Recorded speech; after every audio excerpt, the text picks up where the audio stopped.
I'm Yun and I'm Tanshira. and we will show you our trip to Zamboanga del Norte. Morning. It was the 22nd of January and we traveled by car at 7 a.m. heading to the port of Mainitoslog. It was a 35-mile drive and we were southeast of Talisay City, Cebu. We arrived at the port of Mainitoslog at 11 a.m. and bought travel tickets for us and our vehicle and boarded the Light Ferry 5. We left the port of Mainitoslog at 1:70 am. And when we are riding on the MV Light Ferry 5, the seas there, it's very rough. I was paranoid that a storm was coming and the ship might sink. But luckily it didn't. So we arrived at the port of Pulawan and at exactly 4:15 p.m. and we immediately took the 15-kilometer drive to Dipolog City. We arrived in Dipolog City. This third-class city is also known as the bottle sardines capital of the Philippines. This is also known as the capital of Zamboanga del Norte, the Orchid City, and finally known as the Gateway to Western Mindanao. First stop is Zamboanga del Norte Provincial Library. This building was constructed and funded during the administration of Governor Isagane Amatong with the financial assistance from the Countrywide Development Fund of Senador Ramon B. Magsaysay Jr. for the enlightenment and advancement of the youth in the province and as a legacy for all generations to come. So our next stop is the Zamboanga Provincial Capital. This building was founded on July the 1st, 1913. And Dipolog Town Hall was later approved as a Republic Act 711, creating Dipolog as the capital of Zamboanga del Norte. This building is a huge and white painted, and it is also inspired by the Romans. The building was renovated and currently it is over 107 years old, but the Roman-styled pillars still remain. So our next stop is at the Zaragoza Bottled Sardines Pasalubong Center. This is owned by the Uy family. This brand of bottled sardines is one of the best bottled sardines in the Philippines. It is located at the right side of the Zamboanga del Norte provincial capital. Our next stop is dinner at Cafe Nicasio. This lovely cafe is located across the Zamboanga del Norte provincial capital with affordable and delicious international dishes and local delicacies.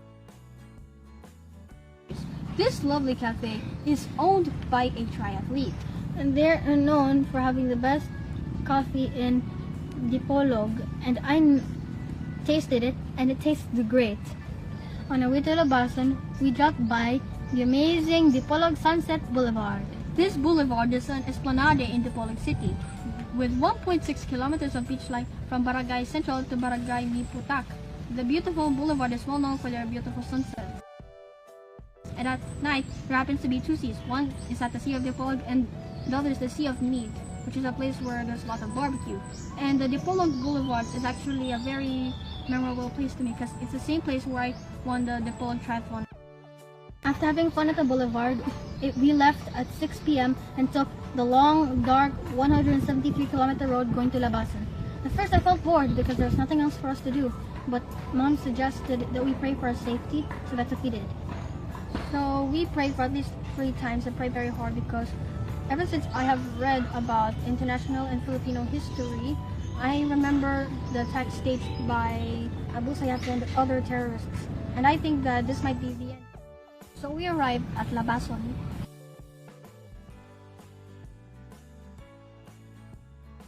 Labason is a third-class municipality.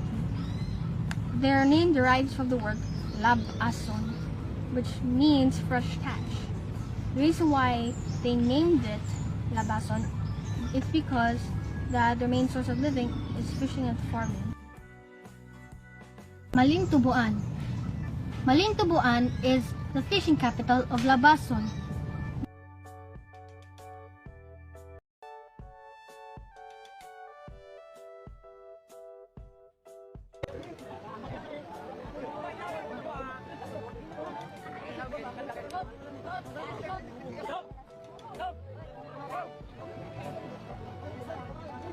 There you will see the docks and big trawlers or fishing boats transporting and fish to Luzon, Visayas, and other parts of Mindanao.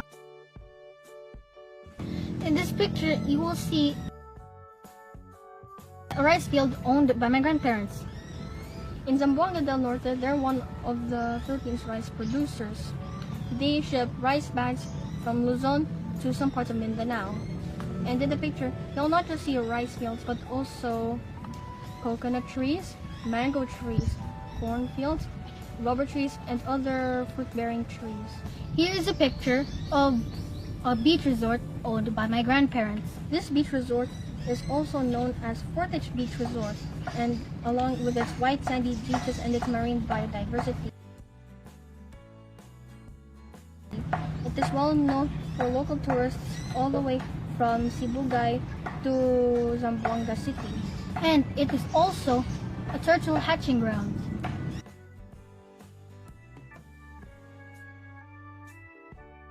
After a long stay, we packed up our things and left Labason. It wasn't as boring as when it was going there because it was daytime, so we could see the beautiful scenery around us. Our first stop will be Liloy. Liloy is a third-class municipality, and it's also known as the peanut capital of Zamboanga del Norte. Its means of living are fishing, mining, and agriculture. The municipality of Salug is our next stop. Salug means wide river, which is where its name got derived from. And the reason why it was named Salug is because of the wide rivers in their place. This place is a fourth-class municipality. They are known for a delicious delicacy known as tinaktak. And their means of livelihood is, again, fishing and farming. Our next stop is the municipality of Sindangan. Sindangan is also known as the fast-growing municipality. It's a first-class municipality, and its means of living is fishing, farming, and mining.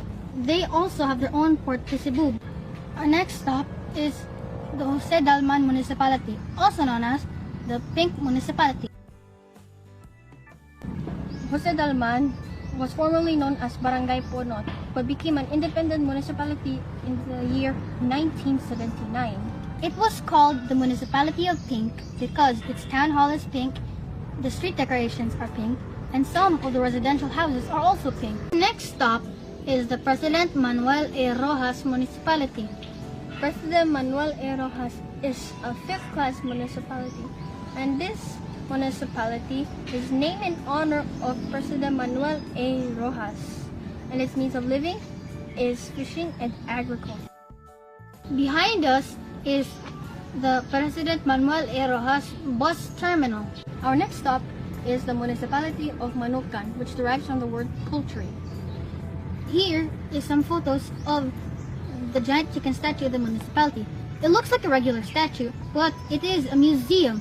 This museum is also a very famous landmark.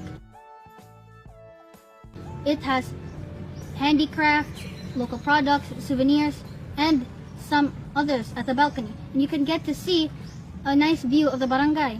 Manukan is a third-class municipality, with its means of living is fishing and farming. And surprisingly, it actually has more sardines than chicken. Here in this photo is the picture of the welcome arch in the municipality of the Katipunan.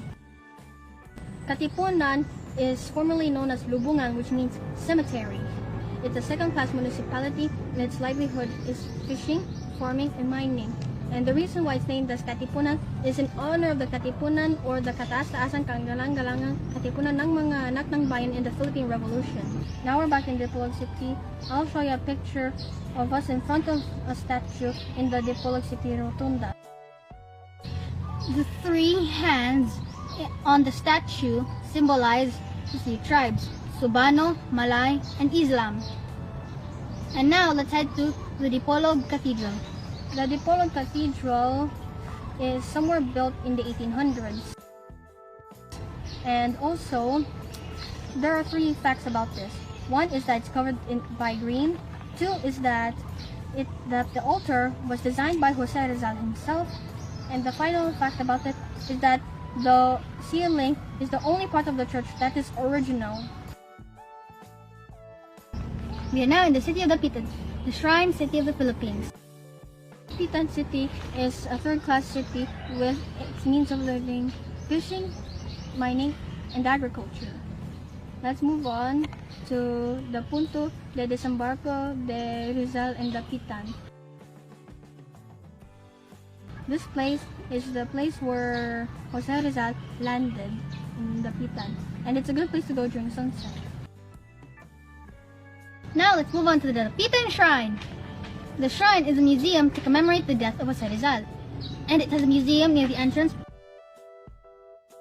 and a hut where Jose Rizal works as an eye surgeon. And there's also the house he lived in it during his exile, and others.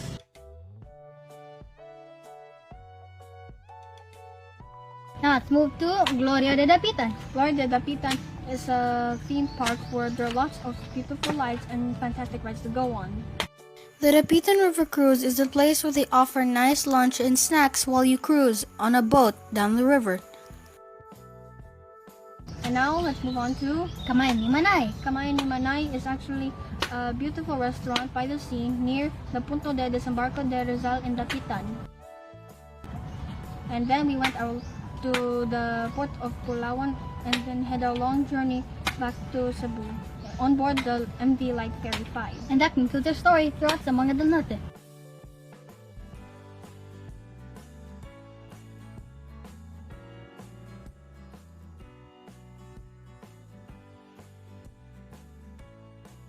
If you have any suggestions or questions, please comment down below.